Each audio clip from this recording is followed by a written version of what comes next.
For 300 years, humanity had been members of the Galactic Concord.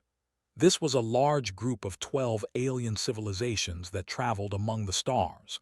And for 300 years, every alien species thought humans were the strangest creatures in the galaxy.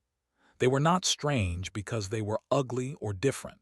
They were strange because they never fought back. Ambassador Marshall sat in a large meeting room on Concord Station.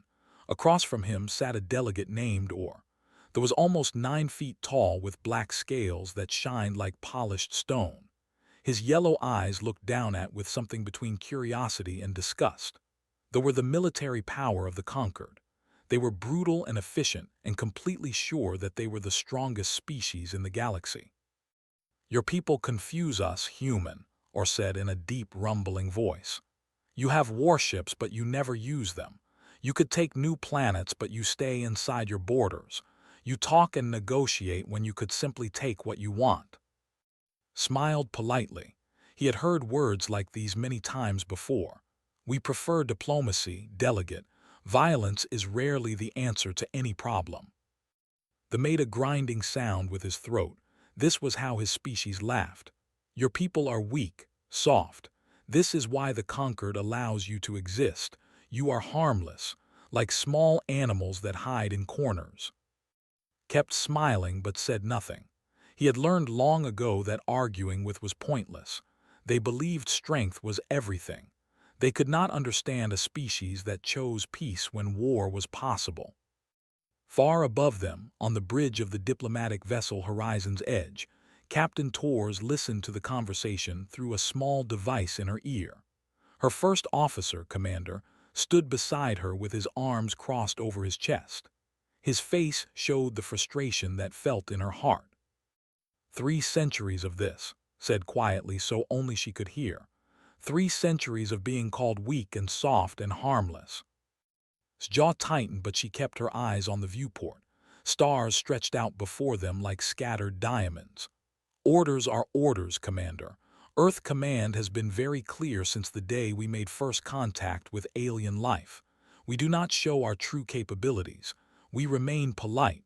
We remain peaceful, no matter what they say about us." "But why?" asked Lieutenant Brooks from the navigation console. She was young and had only served in space for 2 years. The insults from other species still bothered her. "Why do we let them treat us like we are nothing?" Turned to look at the young officer. She saw the fire in his eyes and remembered when she had felt the same way. "Because, Lieutenant, the last time humanity went to war with itself, we nearly turned our own planet to glass. We killed 8 billion of our own people in what we now call the last war. After that horror, Earth's leaders made a promise.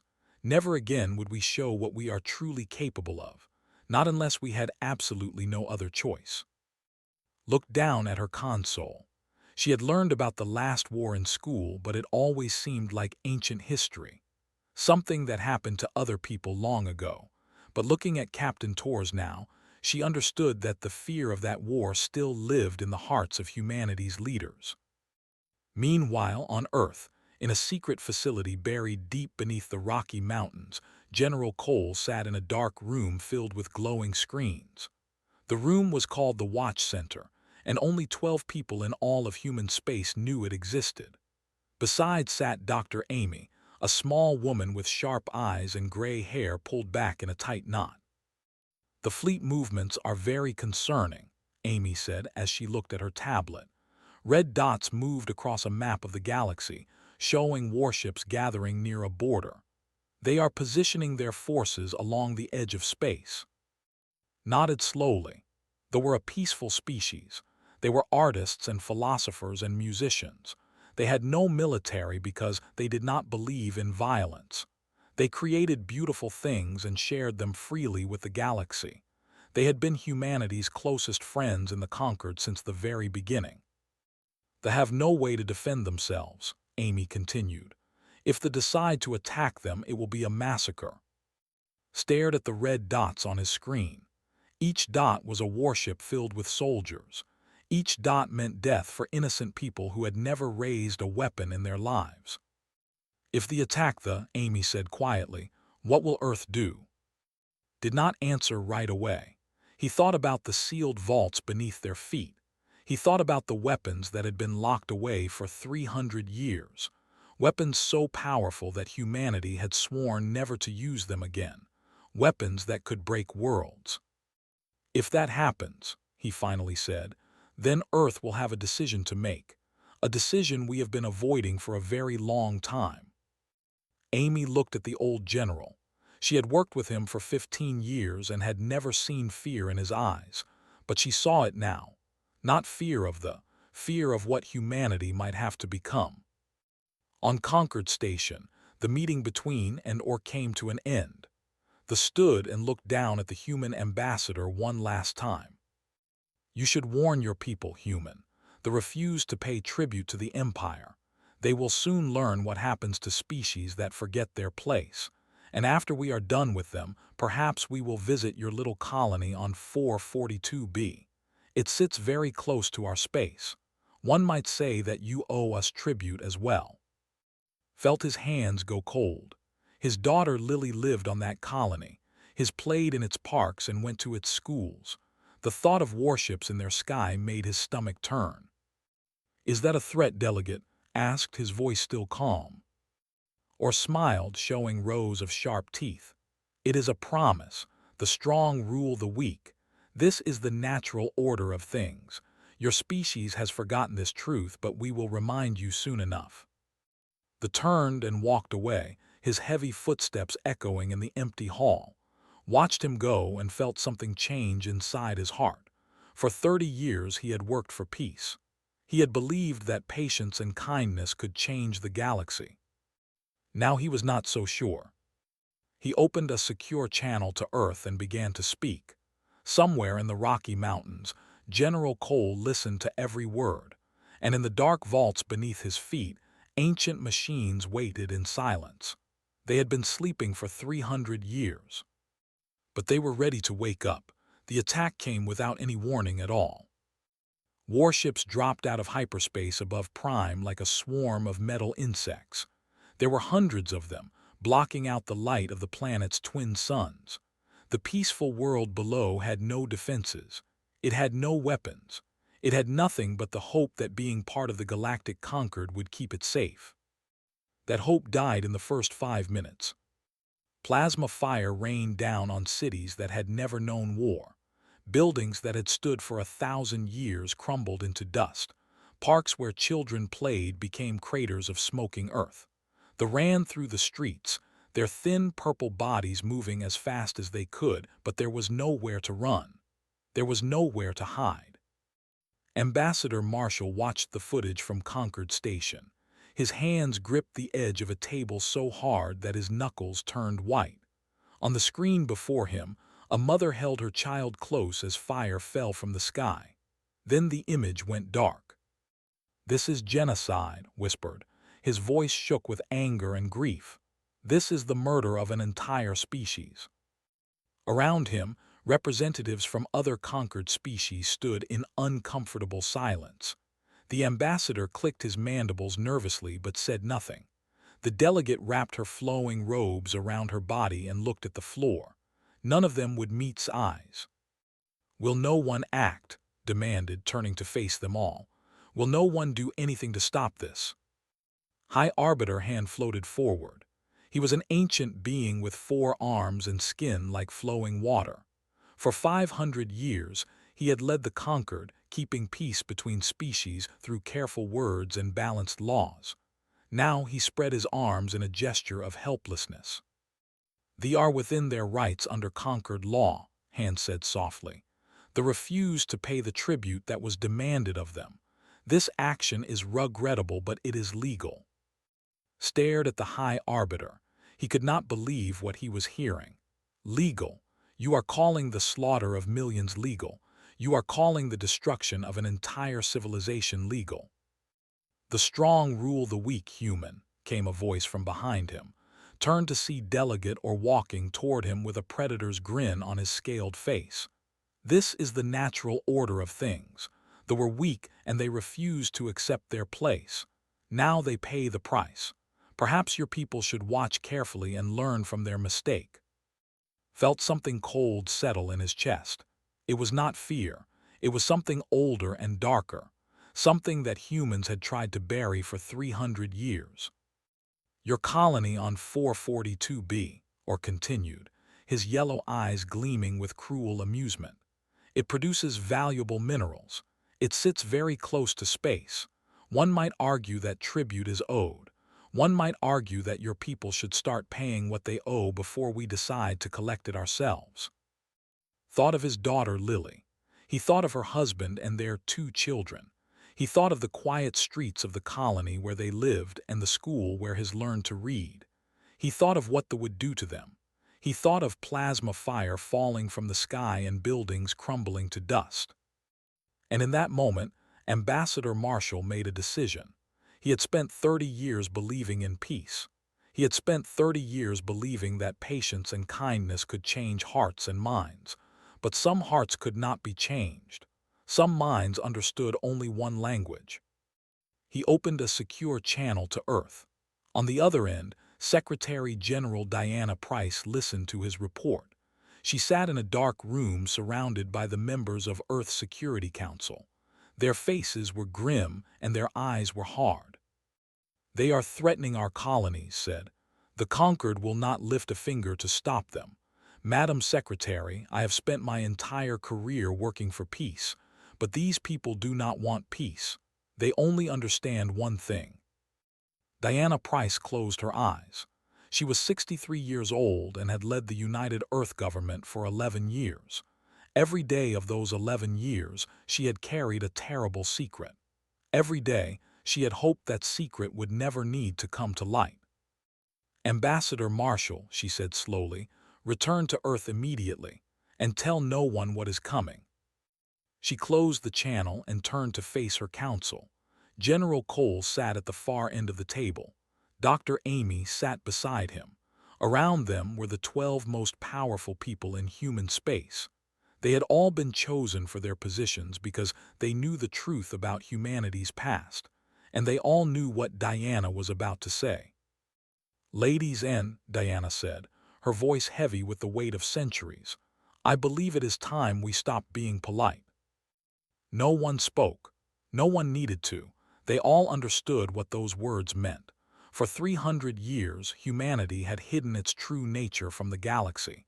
They had sealed away their weapons. They had dissolved their armies. They had presented a face of gentle diplomacy to every species they met.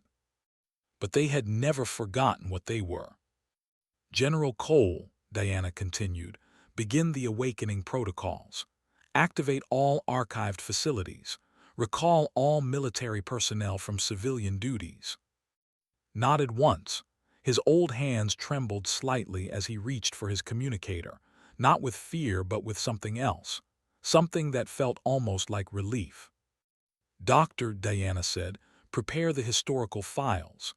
When this is over, the galaxy will want to understand what happened. They will want to know what we were hiding and why." Amy nodded as well. She had spent 20 years studying the last war of Earth. She knew every battle, every weapon, every terrible choice that humanity had made, and she knew that the galaxy had no idea what they were about to face. "What about the," asked through the still-open channel, "what about the people dying right now?" Diana looked at the screen showing the destruction of Prime. Tears formed in her eyes, but her voice remained steady. "We are coming, Ambassador. Tell them to hold on. Tell them that help is coming." On the burning surface of Prime, a young named hid in the ruins of his family's home. His parents were gone. His siblings were gone. Everything he had ever known was gone. He looked up at the sky filled with warships and waited for death to find him. But somewhere among the stars, ancient machines began to wake. Lights flickered on in chambers that had been dark for 300 years. Engines that had not fired since the last war hummed with power once more. Humanity was done being polite. And the galaxy was about to learn what that meant. Deep beneath the Sahara Desert, lights flickered on in chambers that had been dark for 300 years. General Cole walked through endless corridors of metal and stone. His footsteps echoed in the silence like the beating of a drum. Beside him, Dr. Amy looked around with wide eyes. She had read about this place in classified files. She had seen pictures and studied blueprints, but nothing had prepared her for seeing it with her own eyes. "I never thought this place would be used again," she breathed. "I hoped it would stay buried forever." They stepped through a massive door and entered a hangar so large that clouds formed near its ceiling. And in that hangar, row upon row of warships waited in the darkness. These were not the small diplomatic vessels that the galaxy knew. These were something else entirely. They were sleek and angular with weapons covering every surface. They were painted black like the void between stars. They looked like predators waiting to hunt. "The class dreadnoughts," said quietly. 12 of them. Each one carries enough firepower to destroy a small moon, and that is just the beginning." He pointed to another section of the hangar where smaller ships hung from mechanical arms. Thousands of them, all identical, all deadly. "The Valkyrie fighter swarms. They move as one mind, controlled by quantum-link computers. No pilot can match their speed or precision. No defense can stop them once they are released." Amy walked forward in a daze. Her hand reached out to touch the cold metal of a dreadnought's hull. It hummed beneath her fingers as ancient power systems began to wake. "We built these to destroy ourselves," she said. It was not a question. She knew the history. She knew the truth. "Yes," replied. His voice was heavy with old grief. "The last war of Earth lasted only 3 years, but it killed 8 billion people. Nations built weapons like these to fight each other. They created machines of destruction that could break continents and boil oceans. And they used them. They used them until there was almost nothing left." He paused and looked at the warships around them. After the survivors crawled from the ashes, they made a vow. Never again. Never again would humanity create such things. Never again would we unleash such horror. So we sealed these weapons away. We buried them deep and tried to forget they existed. We told ourselves that we had become better. "And have we?" Amy asked. "Thought about the..." He thought about the innocent people dying right now under weapons. He thought about his own on the colony and the threat that hung over their heads. "I think we have," he said finally. "Because we are not using these weapons for conquest. We are not using them to build an empire or to rule the galaxy. We are using them to protect the innocent. We are using them to stop evil. That is the difference between who we were and who we are now." Across the planet, similar facilities came alive. In the deepest parts of the Atlantic Ocean, the shipyards of New Atlantis began to move. Machines that had rusted for centuries suddenly hummed with power. In orbit around the moons of Jupiter, defense platforms lit up like new stars. They had been disguised as mining stations for 300 years. Now they revealed their true purpose. And on every human world, the call went out. A message that had not been sent since the last war echoed through communication systems. "All active military personnel, report to your assigned stations. This is not a drill. Repeat, this is not a drill." On the horizon's edge, Captain Torres stood before her crew.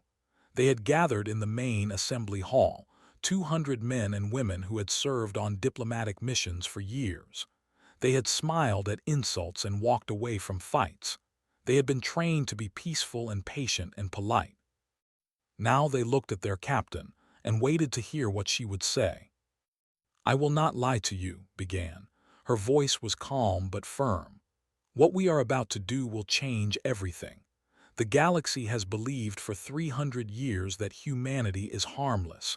They have called us weak and soft and cowardly. They have laughed at us and threatened us and looked down on us like we were nothing." She paused and looked at the faces of her crew. She saw fear in some eyes. She saw excitement in others. And in all of them she saw something that had been hidden for too long: pride.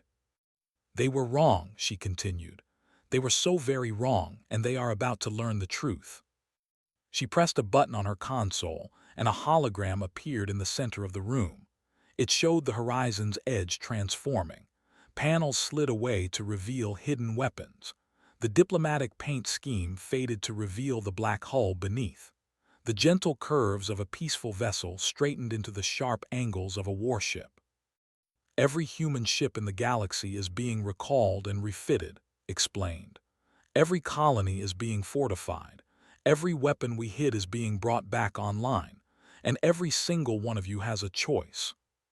She looked at her crew with steady eyes. You can stay and fight.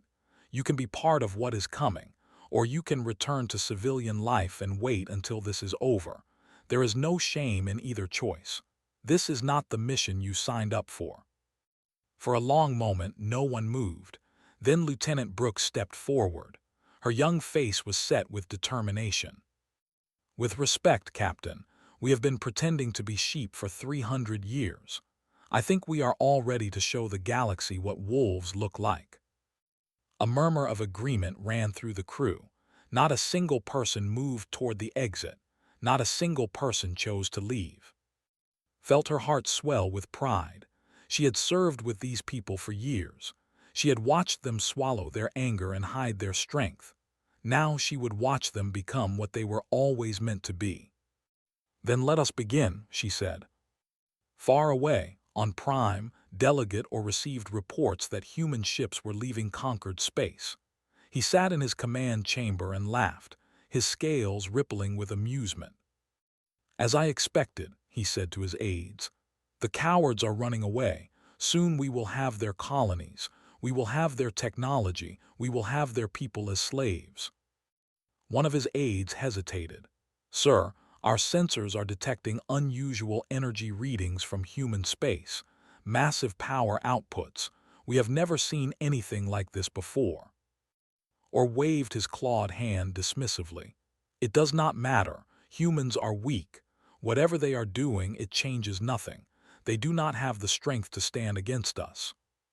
He would remember those words very soon, and he would regret them for the rest of his life.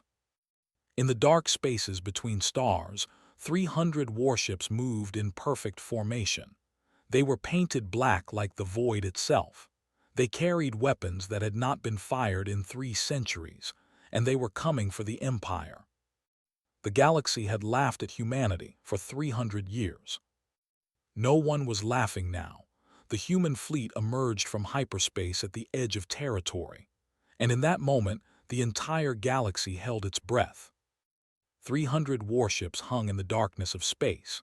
They were arranged in perfect formation like the teeth of some enormous predator.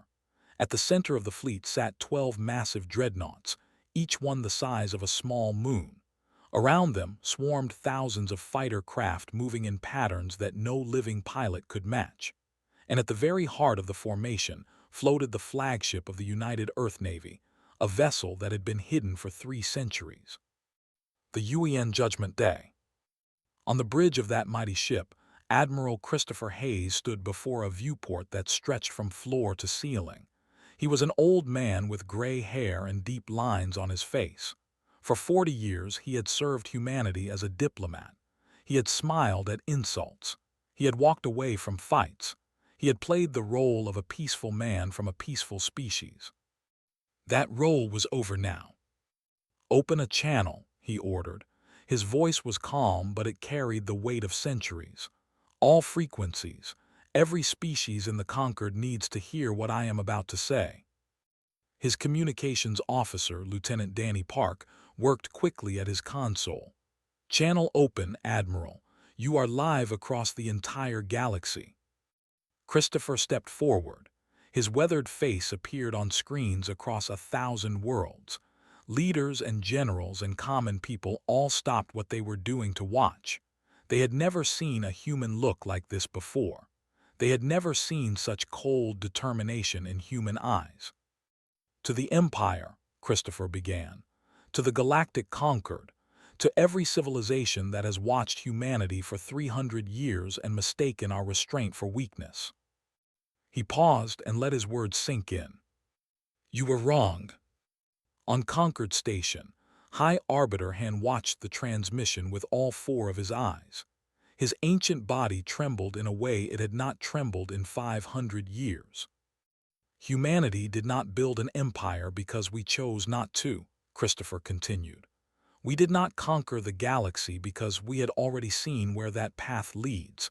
We had already walked it among ourselves, and we barely survived. Images appeared beside his transmission. They showed cities in ruins. They showed fields of ash that stretched to the horizon. They showed the terrible weapons that humanity had created to destroy itself. The last war of Earth killed 8 billion of our own people. We used weapons that could crack continents and boil oceans. We burned our own world until nothing remained but survivors hiding in the rubble. And when it was over, we looked at what we had done.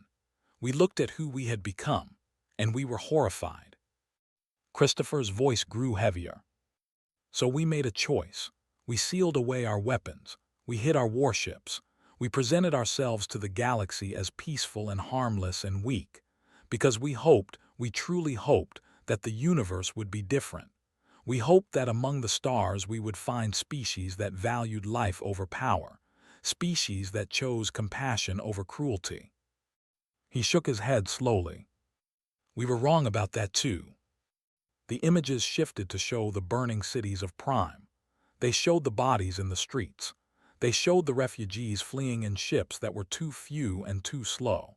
They showed the innocent dying while the galaxy watched and did nothing. They have shown us what they truly are, and the conquered has shown us what it values. Nothing. You stood by while an entire species was murdered. You called genocide legal because the laws you wrote protected the strong. Christopher leaned forward. His eyes seemed to burn through the screen. So here is Earth's warning to the galaxy's strongest. We were just being polite until now. Behind him, the fleet powered its weapons. Across space, sensors screamed warnings that made no sense. The energy readings coming from the human ships were impossible. They were higher than anything the galaxy had ever recorded, higher than anything should have been possible. You have 48 hours, Christopher said. 48 hours to withdraw every ship from space. 48 hours to release every prisoner you have taken. 48 hours to begin paying reparations to every family your empire has harmed. He smiled then, and there was nothing gentle in that smile, nothing soft or weak or polite. If you refuse, then you will learn why humanity nearly destroyed itself. You will learn what we built in our darkest hours. And I promise you, delegate, or what we did to each other, we can do far worse to you. The transmission ended. Silence fell across the galaxy like a heavy blanket. On Concord Station, the ambassador collapsed in shock. The chittered in sounds of pure terror. High Arbiter Hand simply stared at the blank screen, unable to process what he had just seen. For 300 years, every species had believed the same thing. Humans were weak. Humans were soft. Humans were harmless little creatures that could be ignored and mocked and threatened without consequence. In a single moment, that belief had been shattered forever. On Prime, Delegate stood in his command chamber. His scales had gone pale. His claws trembled at his sides. For the first time in his long life, he felt something his species had never experienced when facing another civilization. Fear. One of his aides approached carefully. Delegate, what are your orders? Do we accept their demands? Or's fear turned to anger. How dare these humans threaten the Empire? How dare they speak to him as if he were the weak one? It had to be a bluff. It had to be. Humans were not capable of what that admiral had claimed. No species was capable of such things. No, Or growled. We do not surrender to prey. Send the Grand Fleet, every warship we have. Destroy these humans and show the galaxy that they bow to no one. His aides hesitated. They had seen the energy readings. They had heard the warning. But they were more afraid of their delegate than they were of the humans, so they obeyed. Across space, 1,000 warships began to move. It was the largest fleet the Empire had ever assembled. It was meant to crush the humans once and for all. It was meant to prove that the old order still stood. On the bridge of the Judgment Day, Admiral Christopher Hayes watched the fleet approach. He felt no anger. He felt no hatred. He only felt a deep and terrible sadness. They did not listen, he said quietly. Captain Tor stood beside him. Her ship had been assigned to the main battle group. Did you think they would? Christopher shook his head. No, but I hoped. Even now, even after everything, I still hoped. He turned to face his crew. They looked back at him with steady eyes. They were ready. They had been ready for 300 years. All ships, Christopher said, weapons free, show them what we are. The galaxy was about to learn a lesson it would never forget. The Grand Fleet dropped out of hyperspace with all the confidence of an apex predator. 1,000 warships arranged in perfect attack formation. They were the pride of the Empire, the terror of 100 conquered worlds. For centuries, no force in the galaxy had been able to stand against them. Delegate or watched from the bridge of his flagship, the Devastator. His yellow eyes gleamed with anticipation. The human fleet looked so small compared to his armada, 300 ships against 1,000. The math was simple. The outcome was certain. All ships, he commanded, destroy them. Leave nothing but debris. The fleet surged forward, weapons charged, targeting systems locked. Every captain expected an easy victory against the weak and harmless humans. The battle lasted 11 minutes. Human weapons fired first. Concentrated gravity beams shot from the dreadnoughts and struck battle cruisers with impossible force. The massive ships crumpled like paper in a strong wind, compressed into dense spheres of twisted metal. There were no explosions. There were no survivors, just silence and death. The Valkyrie fighters swarmed through the formation like angry insects. They moved in patterns that no living pilot could follow, exploiting weaknesses that shields could not cover. Each fighter was small, but their weapons cut through armor like it was nothing. Ships fell by the dozens, then by the hundreds. On the bridge of the Devastator, or watched his fleet die. Alarms screamed all around him. Damage reports flooded in faster than anyone could read them. His officers shouted in confusion and fear. Nothing made sense. Nothing could be real. "This is impossible," he whispered. "This cannot be happening." But it was happening. Ship after ship vanished from his tactical display. The greatest military force that had ever assembled was being torn apart like a child's toy, and the humans had not lost a single vessel. "Retreat," or finally ordered. His voice cracked with terror. "All ships retreat, get us out of here." The Devastator turned and tried to flee. Its engines fired at maximum power, pushing the massive ship toward the safety of hyperspace. For a moment, or thought they might escape. Then the UEN Judgment Day appeared directly in front of them. It was an impossible jump. No ship in the galaxy could calculate hyperspace coordinates that precisely. No ship could drop out of faster-than-light travel with such perfect accuracy. But the humans had done it.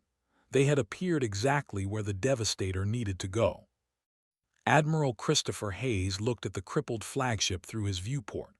The great vessel drifted helplessly, its weapons offline, its engines dead. All around it, the wreckage of 1,000 warships floated in the void. "This is Admiral Hayes to Delegate Or," Christopher said.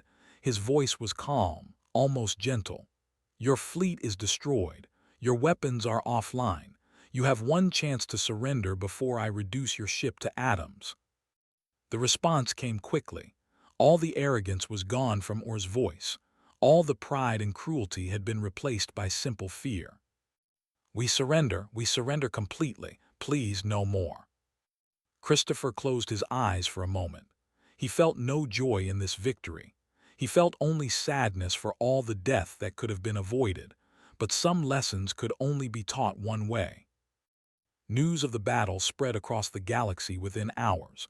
The numbers seemed impossible. 1,000 warships destroyed in 11 minutes.